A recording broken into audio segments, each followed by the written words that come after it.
Hello everyone, আমি বিল্লাল হোসেন শাহিদ। আজকে আমরা যে ক্লাসটা নিয়ে কথা বলবো সেটা হলো ভিজুয়াল স্টোরি বোর্ড। যেমন গত ক্লাসে আমি যে ক্লাসটা করিয়েছিলাম সেটা ছিল আপনার ক্যারেক্টার ডিজাইন। আমাদের কোর্স কারিকুলামে যেমন ছোট গল্প তৈরি করাটা আমরা করিয়েছিলাম, ক্যারেক্টার ডিজাইন কীভাবে করতে হয় সেটা করিয়েছিলাম। এখন হলো আমরা যে গল্পটা তৈরি করেছিলাম এই গল্পটা ফিল্মের আকারে আমি কীভাবে দেখাবো। ফিল্মের আকারে দেখানোর জন্য নির্দিষ্ট কিছু নিয়মকানুন মেনে চলতে হয় বা কিছু রুলস মেনে করতে হয়, যেগুলো আমরা যদি যারা ফিল্ম সম্বন্ধে যাদের আইডিয়া আছে তারা বুঝবেন। এটা ফিল্ম ল্যাঙ্গুয়েজ বলে। আর ফিল্ম ল্যাঙ্গুয়েজে নির্দিষ্ট কিছু ওয়ার্ড থাকে। ওয়ার্ডগুলি আসলে কি? ওয়ার্ডগুলি হলো শর্ট। অনেকে হয়তো জানেন যে মিড শর্ট, লং শর্ট, হ্যাঁ, এক্সট্রিম শর্ট। আসলে এই শর্টগুলি একটা অক্ষর, এই একটা অক্ষর এক পাশাপাশি জোড়া লাগিয়ে যখন আমরা একটা বাক্য তৈরি করি তখন এটা একটা ফিল্মের একটা ল্যাঙ্গুয়েজ আকার তৈরি হয়। নর্মালি আমরা দেখতে পারি, দেখাইতে পারি যে আপনি দেখাচ্ছি আমি যে এই স্টোরি বোর্ডটা আসলে কীভাবে করতে হয়। অনেকে দেখা যায় স্টোরি বোর্ডটা মূলত করে কাগজে এঁকে করে, অনেকে ছবি তুলে তুলে করে, ছবি বাই ফ্রেম ছবি তুলে তুলে একটা ফ্রেমে বসায় করে। আমরা যদি এক্সাম্পল দেখতে চাই তাহলে আমি নেটে চলে যাই। নেটে গিয়ে আমি যদি স্টোরি বোর্ড ফর ফিল্ম নিয়ে সার্চ দিই তাহলে দেখি অসংখ্য স্টোরি বোর্ড রয়েছে। হ্যাঁ, শুধু তাই না, অনেক সিনেমার স্টোরি করেছে। বাহুবলী সিনেমা আছে, আরও ফেমাস বড় ফেমাস অনেক সিনেমা আছে যেগুলো আমরা মূলত দেখে থাকি। হলিউড, হ্যাঁ, টলিউড, বলিউড সব আমরা যে একটা ওপেন করেই দেখতে পারবো যে প্রত্যেকটা একটা স্টোরি বোর্ড রয়েছে। মানে আমার একটা ফিল্ম যে আমি কাজ করবো, এই ফিল্মটা অ্যাকচুয়ালি কী হবে, কোথায় কী হবে, কোটার পর কী হবে, কী অ্যাকশন হবে, মারামারি হবে না কোথায় কাটাকাটি হবে, হ্যাঁ, কোথায় ডায়লগ হবে, সব কিছু ডিটেল একটা ভিজুয়ালি তৈরি করাকেই স্টোরি বোর্ড বলে। মানে গল্পটার ভিজুয়ালটাকে দাঁড় করানোটাকে ভিজুয়াল স্টোরি বোর্ড বলে। মানে আমি বুঝতে পেরেছি কি, মানে একটা গল্পকে যখন আমরা ভিজুয়ালি দেখাবো, হ্যাঁ, তার একটা রাফ স্টেজটাকেই ভিজুয়াল স্টোরি বোর্ড বলে। এখানে অসংখ্য স্টোরি বোর্ড পাবেন। দেখেন একটা ক্যারেক্টার অনুযায়ী অসংখ্য ক্যারেক্টার আছে, কোনটা সিনের পর কোন সিন হবে, যেমন 1 নম্বর সিন, 2 নম্বর সিন, এরকম অসংখ্য সিন রয়েছে। হ্যাঁ, আমরা চাইলে বিভিন্ন ছবির সিনেমার রয়েছে, যেমন ধরেন আপনার স্টোরি বোর্ড যেমন দেখায় আপনার এই যেমন বিভিন্ন অ্যাকশন সিনেমার যে দেখি না, হলিউডের অ্যাকশন সিনেমার স্টোরি বোর্ড। মানে এই সিনটা হবে, প্রথমে ক্যামেরা এই সিনটা দেখানো হবে যে এই লোকটা বসে আছে, পাশে আরেকটা লোক বসে আছে, এই সিনটা দেখানো হবে। দেখানোর পরে সিনে দেখাবো অনেকগুলি হেলিকপ্টার উড়ে যাচ্ছে, পরের সিনে দেখাবো যে পিছনে অনেক ধ্বংস হয়ে গেছে। এটা অনেক সময় ড্রয়িং করে যারা আর্টিস্ট, মানে ভিজুয়াল স্টোরি বোর্ড আর্টিস্টই আলাদা, তারা শুধু ভিজুয়াল স্টোরি বোর্ডই করে। তাদেরকে স্ক্রিপ্ট দিয়ে দেওয়া হয়, মানে গল্প দিয়ে দেওয়া হয়, গল্প অনুযায়ী তারা ওই একটা স্ক্রিপ্ট বানায়, ভিজুয়ালি কী হবে তার একটা স্ক্রিপ্ট তৈরি করে দেয়। আর সিনেমাতে মূলত যে স্ক্রিপ্টটা, বিশেষ করে ওই যে ডিরেক্টর, সে তার মতো করেই মানে স্টোরি বোর্ডটা তৈরি করে, মানে কোন শটটা হবে কি হবে। নর্মালি এই শর্টগুলির প্রত্যেকটা শর্টে কিন্তু আলাদা আলাদা নাম আছে। হ্যাঁ, আপনারা প্রয়োজন হলে নেট থেকে ঘেটে আপনারা শর্টগুলির নাম দেখে নেবেন। আমি আপনাদের কিছু হেল্প করার চেষ্টা করবো, কারণ যেহেতু এটা বেসিক লেভেল, আমি চাচ্ছি না আপনাদের মানে বেশি লোড দেওয়ার জন্য। যতটুকু সম্ভব খুব সহজেই আপনাদের জাস্ট বেসিক ধারণা নিয়ে পরে আপনারা যখন অ্যাডভান্স লেভেলে যাবেন তখন কোন শর্ট সম্বন্ধে আপনারা ধারণা নিতে পারবেন যে কোন শর্টটা কী শর্ট, কোন শর্টটা কী মিনিং। হ্যাঁ, এগুলো ডিটেল আমরা অ্যাডভান্স লেভেলে গেলে জানাবো, ইনশাআল্লাহ চেষ্টা করবো জানানোর জন্য। তো এখন আমি যেটা দেখাচ্ছি বুঝতে পারবেন, এখানে অসংখ্য সিনেমা শর্ট রয়েছে, অসংখ্য। নর্মালি দেখেন এই যে স্পাইডারম্যানের একটা ভিউ আছে, শর্ট আছে, ধরেন এর 1 নম্বর শর্ট, 2 নম্বর শর্ট, 3 নম্বর শর্ট, 3, 4 নম্বর, 5, 6, 7, 8। এখন কথা হলো এই শর্টটা কি শর্ট বলে? এটাকে আমরা ক্লোজ শর্ট বলতে পারি। ক্লোজ শর্ট বলতে যখন একটা ক্যারেক্টারের মাথা এবং বুকের কাছাকাছি অংশ দেখা যাবে, হ্যাঁ, বিশেষ করে মাথাকে ফোকাস করবে, এটা ক্লোজ শর্ট বলে।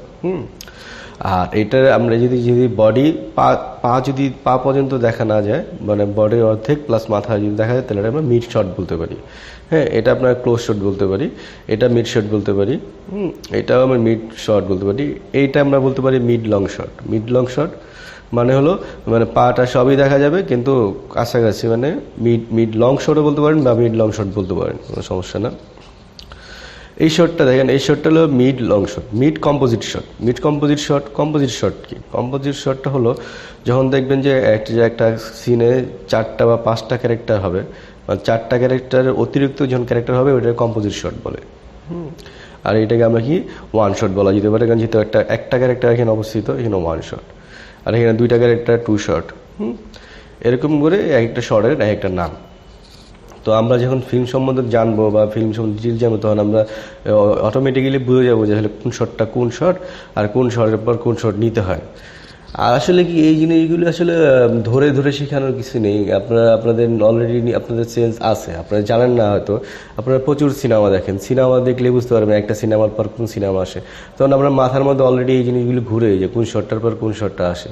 এটা টোটালি ডিপেন্ড করে ডিরেক্টরের উপর, ডিরেক্টর কোন শটের পর কোন শট দিতে চায়, হ্যাঁ হ্যাঁ কোনটার পর কোনটা। তবে অবশ্যই আপনাকে জানতে হবে, না জেনে দেওয়াটা মুশকিল, কারণ একটা শটের পর আপনার কন্টিনিউটি যদি না থাকে, কন্টিনিউটি বলতে কি একটা সিনের সাথে একটা সিনের যদি মিল না থাকে, দেখা গেছে একটা লোক একটা বসে আছে পাহাড়ের মধ্যে, হুট করে আপনি দেখাই দিলেন যে এই লোকটা বসে আছে শ্রীলঙ্কায়, তো জিনিসটা অদ্ভুত লাগবে না?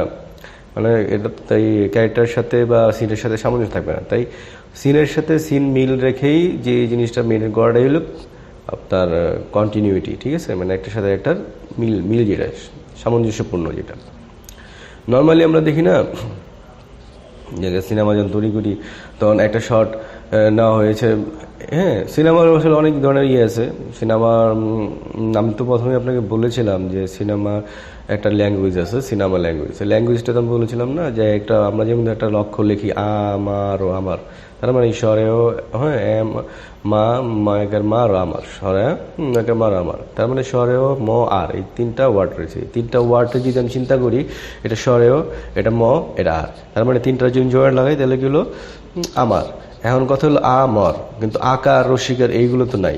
এইগুলো কি? এইগুলো হলো এই যে আমরা এই যে ক্লোজ শট বলতেছি, হ্যাঁ এই যে মিড লং শট বলতেছি, এবং তারপরে এখানে কম্পোজিশনের বিষয় আছে, কম্পোজিশনে আবার অনেক ধরনের কম্পোজিশন হয়, হ্যাঁ ট্রায়াঙ্গুলার কম্পোজিশন, রেক্ট্যাঙ্গেল কম্পোজিশন, আবার আবার এখানে মন্তাজের কিছু বিষয়, এটা ফিল্মের কিছু মন্তাজ থাকে। মন্তাজ মানে কি?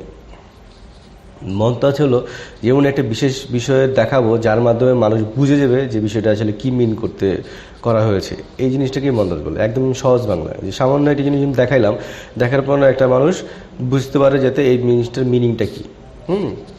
এরকম এটা হলো ইন্টেলিজেন্ট, মানে বুদ্ধিমত্তার মাধ্যমে বোঝানো, এটা এক রোল দেখানো। নর্মালি আমরা দেখি বিভিন্ন সিনেমা দেখি না, বিভিন্ন যে সেক্সুয়াল হ্যারাসমেন্ট, ওইটা তো সরাসরি দেখানো যায় না, ওখানে কিছু সিমটম দেখানো হয় যার মাধ্যমে বোঝানো যায় যে ওই লোকটা বা ওই মেয়েটা বা ও হ্যারেস হয়েছে, এরকম।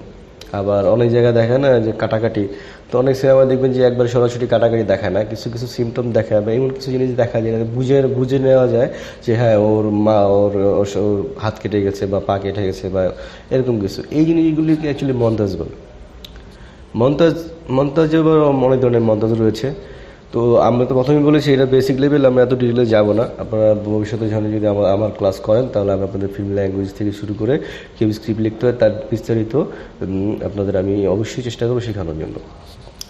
আজকে আমরা যে জিনিসটা করব সেটা হলো আমরা যে স্টোরিবোর্ডটা নিয়ে কথা বলবো, আমি একটা স্টোরিবোর্ড তৈরি করেছি, সেটা আমি দেখাচ্ছি। নর্মালি আমি বলি আমাদের যে কোর্স কারিকুলামে যেটা ছিল যে আপনার ভিজুয়াল স্টোরিবোর্ড, এটা হলো গল্প অনুযায়ী। আমার গল্পটা কী ছিল, আমি প্রথম ক্লাসে দেখেছিলাম আমার গল্পটা কী ছিল, আমি গল্পটা দেখাই। গল্প হলো একটা গাড়ি ব্রিজের উপর দিয়ে যেতে থাকবে, হঠাৎ তার সামনে একটি রোবট ভিলেন চলে আসবে, রোবটটি তার দিকে লেজার গান দিয়ে গুলি করবে, তখন গাড়িটি সাইড কেটে পালিয়ে যাবে। বিষয়টা এরকম ছিল, তাই না? তাহলে আমি এই গল্পটা অনুযায়ী আমি কী স্টোরি তৈরি করেছি আমি আপনাদের দেখাই, শেয়ার করি। আপনারা এই কন্টেন্টগুলো পেয়ে যাবেন, আমি অলরেডি কন্টেন্টগুলো আপলোড করে দিয়েছি। আমি যে জিনিসটা ভিজুয়াল স্টোরিবোর্ড দেখেছি গল্পটা অনুযায়ী দেখেন। আর একটা বিষয় হলো যে আমি কিন্তু এর আগে ক্লাসে আমি দেখিয়েছিলাম আমাদের ক্যারেক্টার ডিজাইন করেছি। আমার ক্যারেক্টারগুলি কি, মূলত এই দুটা ক্যারেক্টার, এই ক্যারেক্টারটা এবং এই ক্যারেক্টার, এই দুই ক্যারেক্টার নিয়ে আমরা কাজ করব। তো এর উপর বেস করে আমি একটা রাফ স্টোরি বোর্ড দাঁড় করিয়েছি। যারা হাইলি প্রফেশনাল তারা এই রাফ স্টোরি বোর্ডটাকে আরও ক্লিন করে, ক্লিন বলতে মানে পরিষ্কার করে খুব সুন্দর করে নিট অ্যান্ড ক্লিন করে। আর এটা হলো রাফ, জাস্ট আইডিয়া, এটা বোঝানো যাচ্ছে, পুরাই বোঝা যাচ্ছে, বিষয়টা বোঝা যাচ্ছে অবশ্যই, কিন্তু এটাকে আর ড্রয়িংভাবে সুন্দর করে ক্লিন করে নেওয়া হয়। যারা প্রফেশনাল আর্টিস্ট বা স্টোরি বোর্ড তাদেরকে দেওয়া হয়, তারা এরকম নিট অ্যান্ড ক্লিন করে স্টোরি বোর্ডটা করে প্রডিউসার বা ডিরেক্টরের কাছে প্রোভাইড করে থাকে, এই জন্য তাদের পেমেন্ট করতে হয়। এরকম অসংখ্য, যেমন আমরা যে প্ল্যান অফ অ্যাপসের কয়েকটা সিন দেখেন, এরকম স্টোরিবোর্ড রয়েছে। বুঝছেন, আপনি এখান থেকে অনেক আইডিয়া নিতে পারেন বা অনেক সিন নিতে পারেন যে কেমনে কেমনে আপনি শর্টটা দেখাবেন। হ্যাঁ, এই জন্য আপনাকে স্টোরিবোর্ড ফর ফিল্ম নামে সার্চ দিলে আপনি অসংখ্য স্টোরিবোর্ড পেয়ে যাবেন। তো এটা নিয়ে ওয়ারি হওয়ার কিছু নেই, অসংখ্য রয়েছে প্ল্যানার অ্যাপসে সিন।